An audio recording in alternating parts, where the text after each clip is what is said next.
Damn, she started it again today. What's up, honey? How you doing? I'm all right. How are you? Yeah, I'm doing all right. Are you ready to learn more about Jeremiah today? Sure. Yeah. Are you sure you're ready? I think I'm ready. I'm positively ready. Pretty sure. I'll be honest, I'm getting kind of tired of Jeremiah. I hope we're done with him soon. Fuck, I agree. It's the same thing every time with Jeremiah. Doom, gloom, you're fucked. And God signed the note. Pretty much. That Cherry's delivering. So, if you guys don't remember last time, God shit-talked the false prophets and then had the QAnon shaman storm Babylon. Today, though, we're moving past that QAnon storm and we're going into Jerry going into a very detailed prophecy on how fucked Babylon is. And I mean, you will not believe how fucked they are. It's bad. So basically, Judah's exile is going to end, right? The Judeans are going to be able to leave Babylon at some point and come back to Israel, Judah area. At this point, the people of Judah are going to seek God and be in an eternal covenant with God, kind of like what Jesus does in the New Testament. Yeah. Mm-hmm. Okay.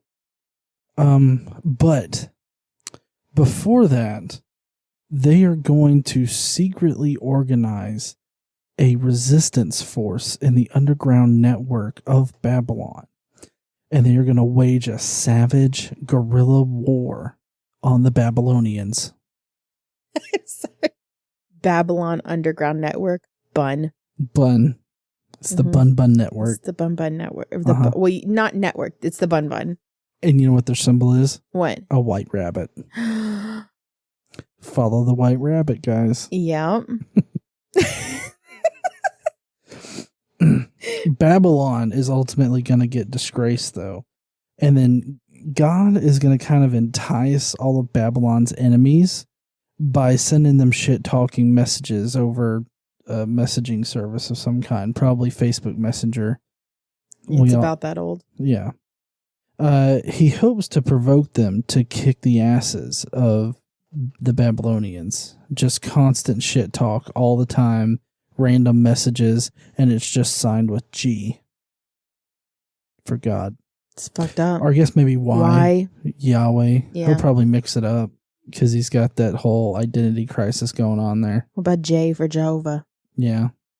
It just depends on which way he feels that day. I am.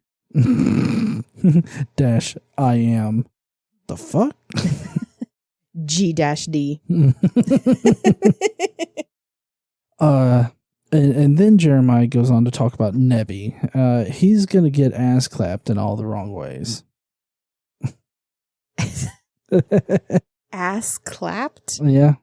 What is that? In all the wrong ways. He's going to get fucked in all the wrong ways. Oh, okay. I don't know. When I think of ass clapping, I think of like the music videos where the girls are dancing and their asses are clapping. Like their ass cheeks clap. This is really not a Bible podcast appropriate type of. I mean, it's ours, so I guess it doesn't matter. I thought ass clap was just another kind of reference to fucking. I mean, I don't know. You know, I'm really bad with the whole, I don't know. Pop terminology. Pop culture. Yeah, I'm really bad with all of that. Okay. Well, Israel and Judah are going to be okay. God, like, basically, slips him a note and is like, we all right. We cool. Mm-hmm. We cool. And then God is going to send a lot more shit-talking texts. And I think one of them is actually with him saying, how about that? Catch me outside. How about that? Yeah. Yeah, he spells it exactly like she says it. He did? Was Dr. Phil also there? Probably. Yeah. I mean, who's to say God isn't Dr. Phil already? What? I don't know. Anyways, But he sends that along with a bunch of your mama jokes and then starts shit talking about their crops or something. I'm not exactly sure where that came in. But basically, Babylon's arrogance is what's really going to fuck them over in the end. They're just arrogant as fuck. Yeah. And they're like, we don't got to do nothing. We'll just sit here and they'll just all kill over and die for nothing. Well, I mean, to be fair, God made them feel that way. Yeah. God made them. He's the one that made it to where they would take over everything. Mm-hmm. Yeah. According to this. It's really God's fault, but also not his fault. It wouldn't be the first time he'd punish someone for something he did. True. The people of Israel and Judah are oppressed, clarifies God. They're oppressed bitches. But the Big Daddy Jesus is a strong motherfucker. Big Daddy Jesus. Big Daddy Jesus. I thought Jesus was the son. He is the daddy and the son. Okay. He spanks himself. What? whilst enjoying some spirits. I guess. The third. Yeah. Right? No. Babylon is going to get a long sword in the ass. And they're going to be utterly destroyed by that long sword. The end of the Bible study. I hope you guys enjoyed it. I mean, we're still going to read the real shit. What? Yeah. I got to tell you, my rendition is so much more entertaining. I mean, I think that people agree with that. Yeah, so that means it's right. No. More entertaining doesn't mean right. I mean, it's better. It's better than the Bible, the people that wrote the Bible. I mean, I'm not disagreeing with you. I'm just saying there's a reason that more people read fiction than nonfiction. The fiction is more entertaining, generally. Not for me, but for a lot of people. Well, I mean, this is fiction, too. I'm not disagreeing with you. So, like one is Star Wars and one is Star Trek? No, what I'm saying, don't bring them into the Bible. God. What I'm saying is your rendition is the fiction. Mm-hmm. Like in this space. Right. The nonfiction, which we know in reality is fiction, but in this space, the nonfiction would be the Bible. This is what it's really going to say, right? Mm-hmm. And your story about it is the fiction. So of course yours is more entertaining. Okay. It also sucks as a story. I don't disagree. But stick around to listen to the rest.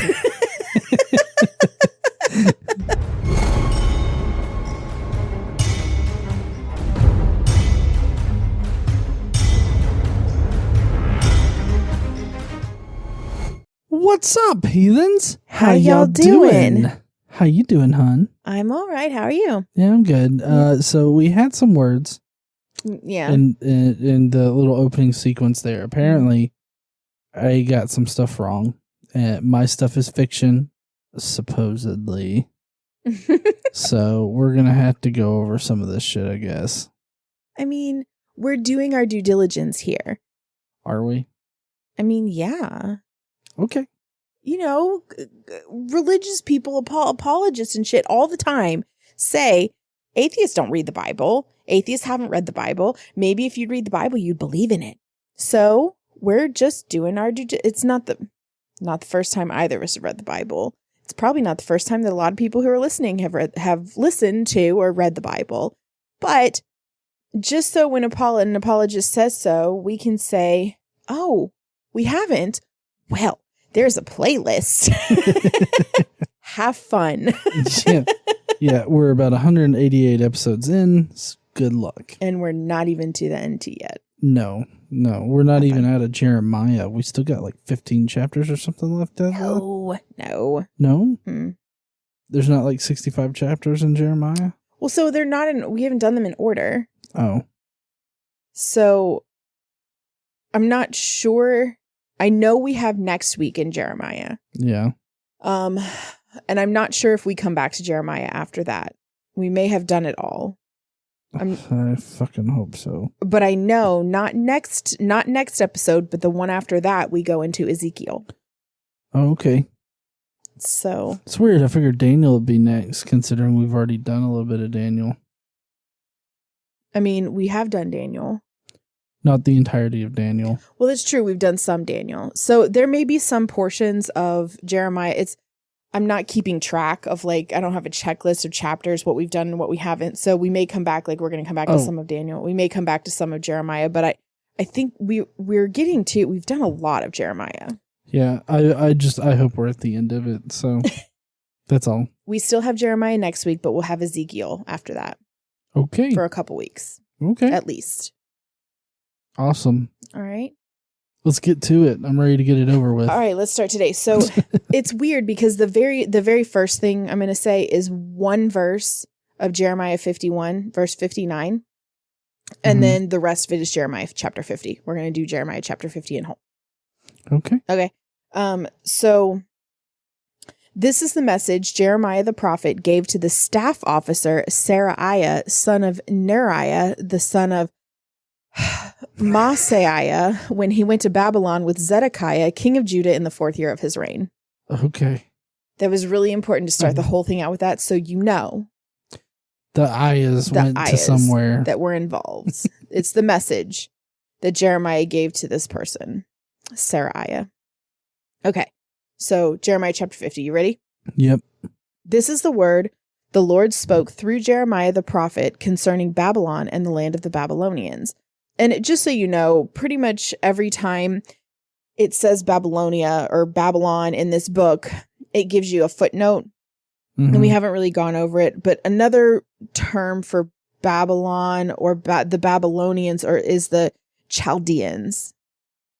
There's another name. So Chaldea or Chaldean is, so just so you know, it can also be that.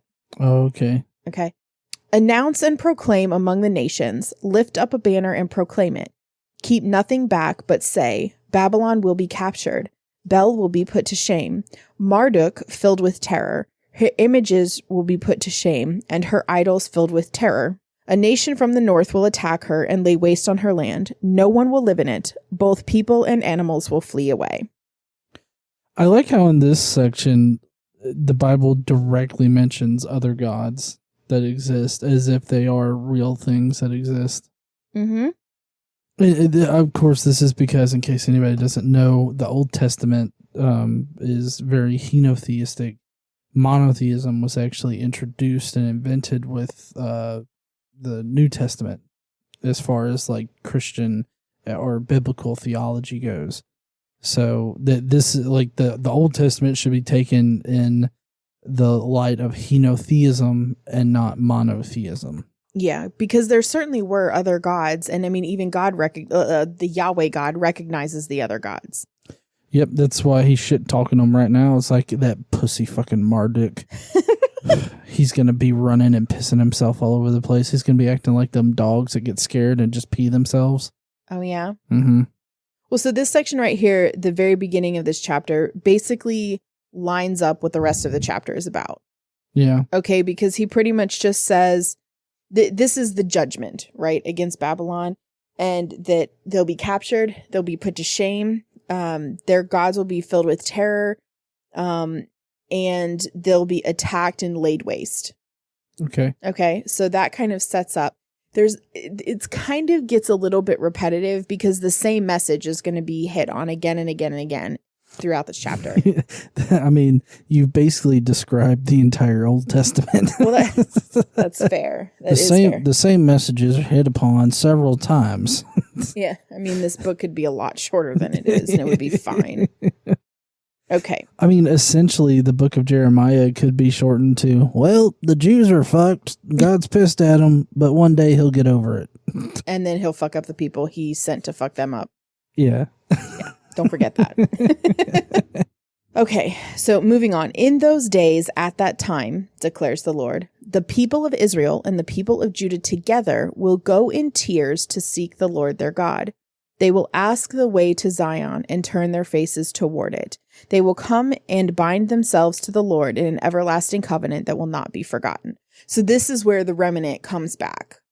I mean, that's not what's happening now. Jeremiah is just telling of this. We already know that the people of Judah will be exiled in Babylon for 70 years, right? Because of an earlier chapter in Jeremiah, or verses in Jeremiah, where he talked about 70 years. Right. So we know that this is not going to happen right now. Okay. But this is what he's telling is going to happen. Okay. So the people of Israel and Judah will come back. This is the remnant he's talking about. They'll come back and have an everlasting covenant with God. Okay. My people have been lost sheep, and their shepherds have led them astray and caused them to roam on the mountains. They wandered over mountain and hill and forgot their own resting place. Whoever found them devoured them. Their enemies said, "We are not guilty, for they sinned against the Lord, their verdant pasture, the Lord, the hope of their ancestors. Flee out of Babylon, leave the land of the Babylonians, and be like the goats that lead the flock. For I will stir up and bring against Babylon an alliance of great nations from the land of the north. They will take up their positions against her, and from the north she will be captured. Their arrows will be like skilled warriors who do not return empty-handed. So Babylonia, or like we talked about before, Chaldea, will be plundered. All who plunder her will have their fill, declares the Lord." Yes, all that plunder her will have their fill. Yeah. I feel like there's a lot of innuendo going on here. I don't know. Maybe that's just me. Let me know in the live chat right now if it's just me. Because you rejoice and are glad, you who pillage my inheritance, because you frolic like a heifer thrashing grain and neigh like the stallions, your mother will be greatly ashamed. She who gave you birth will be disgraced. She will be the least of the nations, a wilderness, a dry land, a desert. Because of the Lord's anger, she will not be inhabited, but will be completely desolate. All who pass Babylon will be appalled. They will scoff because of all her wounds. You just see somebody walking by like, psh, you see that fucking Babylon over there? Can't grow shit over there. Fuck it. Fuck that place. They so arrogant. Now they can't grow shit. And they mama don't like them. Yeah. They're so shitty. Their mother doesn't even care about them. So that was Babylon. So we just talked Babylon's going to be disgraced. Now we're going to talk about their enemies. Ready? Ooh, their enemies. This is Jeremiah telling God's words. Ready? Take up your positions around Babylon, all you who draw the bow. Shoot at her, spare no arrows, for she has sinned against the Lord. Shout against her on every side. She surrenders, her towers fall, her walls are torn down. Since this is the vengeance of the Lord, take vengeance on her. Do to her as she has done to others. I mean, you know how my mind works. So I'm imagining archers at the four corners around Babylon, assuming that it's square-ish, right? And then there's lines of people between the archers that are just facing the wall and screaming at it. And just screaming at a brick wall or stone wall, whatever. And I mean, that's what they did to tear down the walls of Jericho. Yeah, it is. Fucking yelled at it. I still think that that's just hilarious. It's like march around it 7 times and then scream at it. What is that gonna do? Will our vocals like combine and do some kind of seismic thingy? Yeah. God's like, that sounds like a good excuse. Yeah. Sure. Why not? Fuck, I don't give a fuck what you say it is. I can just see it now. It's like they all do that. Nothing happens. And then Jeremiah's coming back. He's like slapping his knee, laughing like, y'all did it.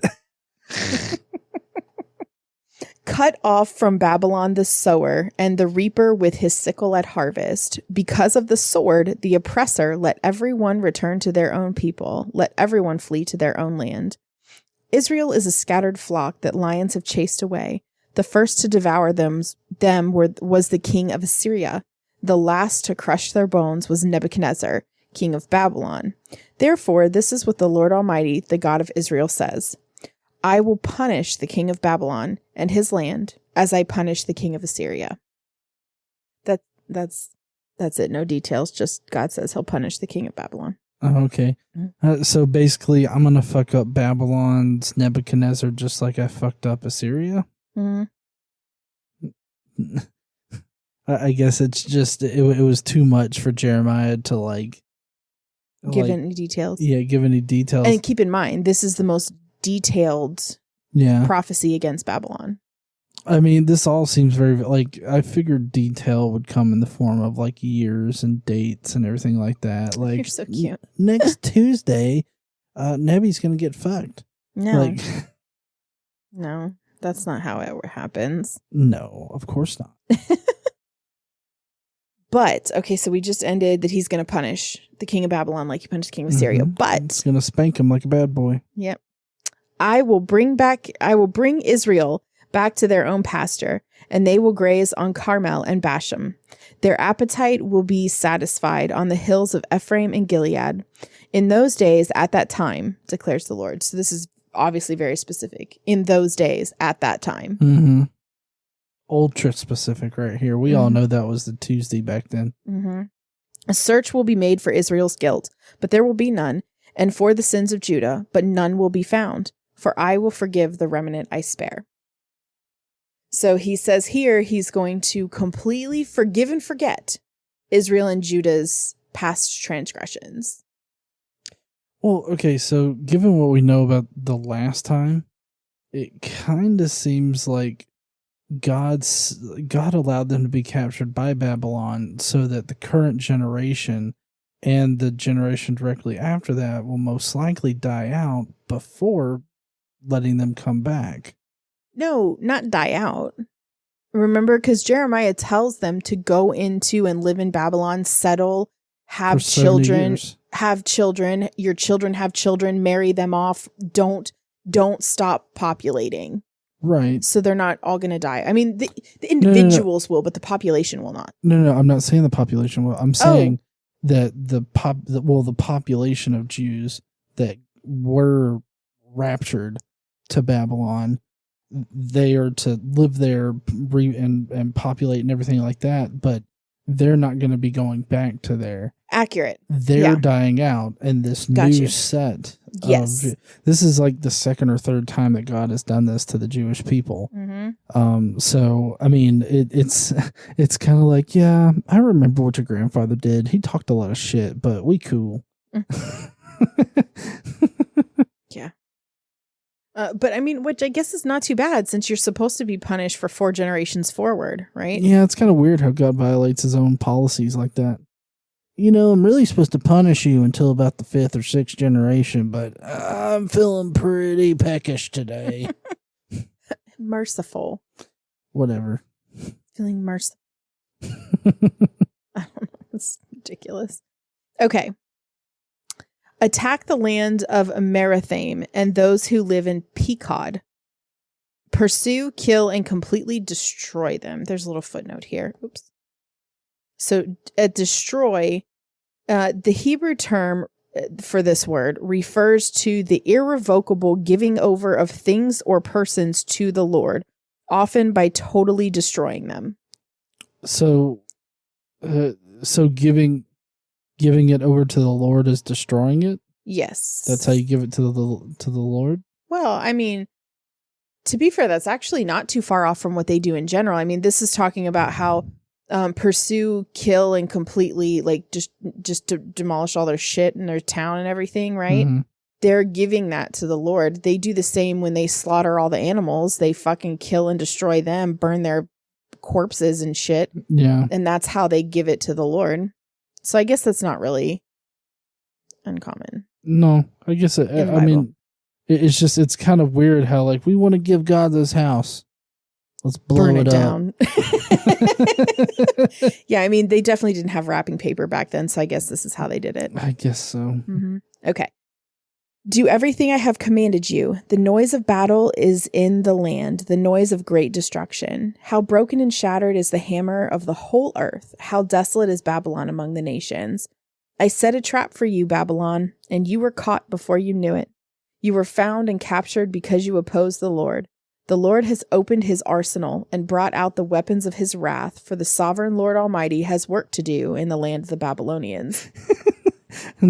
I'm so getting a visual of God, Jesus, and the Holy Spirit with like miniguns and like a whole Matrix kind of situation with like pistols and everything like that. And they're like, we're ready to go to work. Yeah. Come against her from afar, break open her granaries, pile her up like heaps of grain, completely destroy her and leave no remnant. Kill all her young bulls, let them go down to the slaughter. Woe to them, for their day has come, the time for them to be punished. Listen to the fugitives and refugees from Babylon declaring in Zion, how the Lord our God has taken vengeance from his temple, for his temple, sorry. Summon archers against Babylon, all those who draw the bow. Encamp around her, let no one escape. Repay her for her deeds. Do to her as she has done, for she has defied the Lord, the Holy One of Israel.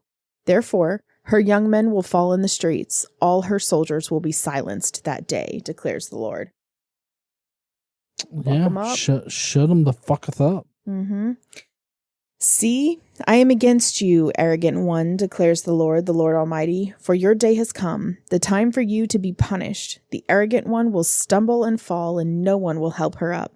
I will kindle a fire in her towns that will consume all who are around her. This is what the Lord Almighty says. The people of Israel are oppressed, and the people of Judah as well. All their captors hold them fast, refusing to let them go.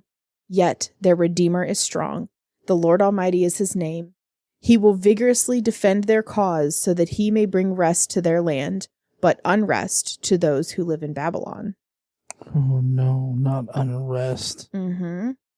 Well, he says here that he's going there, Israel and Judah are going to be redeemed and they'll have peace. Mm-hmm. So I think it's kind of interesting, though, because, God, they talk about how all of the false prophets are the prophets who are prophesying peace. Mm-hmm.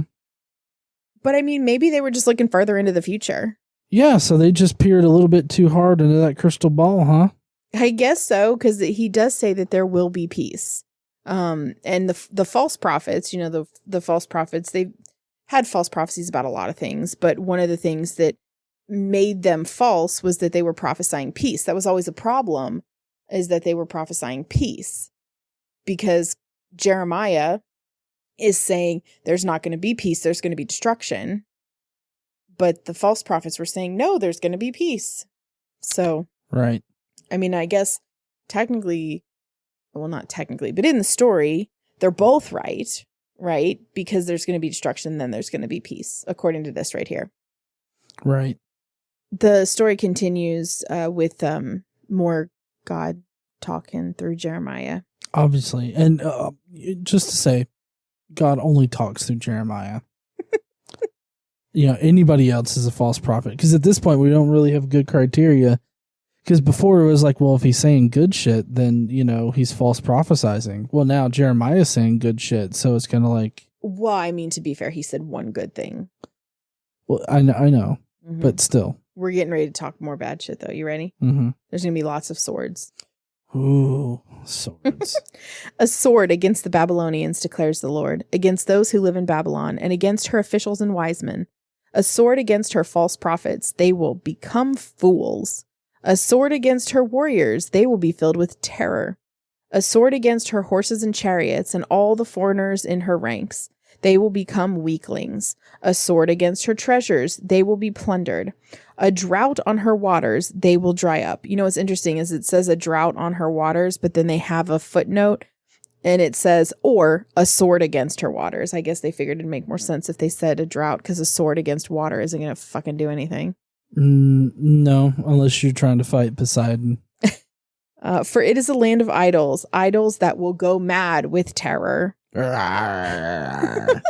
So desert creatures and hyenas will live there, and there the owl will dwell. Why are owls so bad?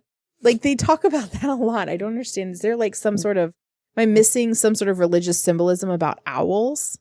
Well, typically owls do represent wisdom, but it's probably because they ask so many questions. Ooh. I pray to Yahweh. Who?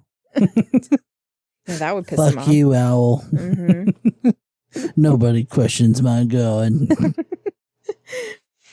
It will never again be inhabited. In this case is Babylon, or lived in from generation to generation, as I overthrew Sodom and Gomorrah along with their neighboring towns, declares the Lord.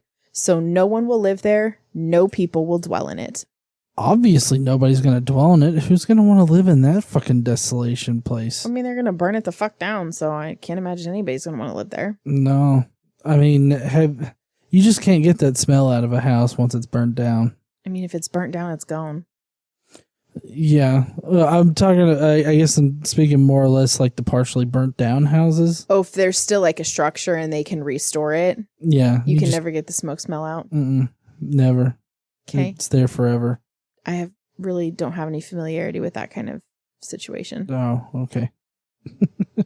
Okay, so that's actually it for this week. Next week. Woo! Yep. Next episode, we're going to talk about the enemies from the north. Oh, yeah? Which we kind of already talked about this time, right? We're still in Jeremiah. Yankees. Yeah. What? Are we going to have that fight? Okay. We're going to talk again about how God is not going to forsake Israel. How the captives will be released and it's going to be a joyous thing.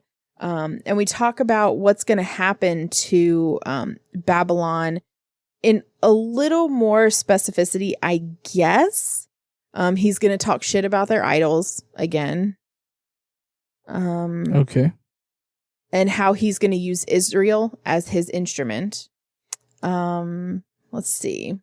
We're going to talk about the Medes. We're going to talk about how there's some vengeance on Nebuchadnezzar. We're going to get a little more about that. And about Babylon's great fall and God's retribution. Okay. We're also going to have Sarai is going to get some instructions from Jeremiah from God, right? Mm-hmm. There's going to be some judgment against Elam. It is really long next time. Fucking great. We got something to look forward to tomorrow or next week, not tomorrow. We're going to have some more Hebrew slaves. They're going to be retaken. Uh-oh. Yeah, we're going to have some more lawbreakers. And the fate of people who break their covenant and what the punishment will be. Okay. Yep. Yeah, because anybody that breaks the covenant should get fucked. Not a good way either. Yeah. So we have a lot to go over next week. Okay. Mm-hmm. Sounds good. Can't wait for next week. On the Bible. On the Bible. More people get fucked. God's still pissed. What else is new? I mean, that's the entirety of the New Testament. Let's be honest. Anyways, we would love to hear what you guys think about today's Bible podcast, though. Love to hear what you guys think about God always being a pissy little bitch. And we'd really love to hear all about that down in the comments section. So be sure to leave your comments down there. While you're down there, make sure you smash that like button and subscribe if you like Bible studies like this. And don't forget to stand up and use your voice. Bye, heathens. Bye, y'all.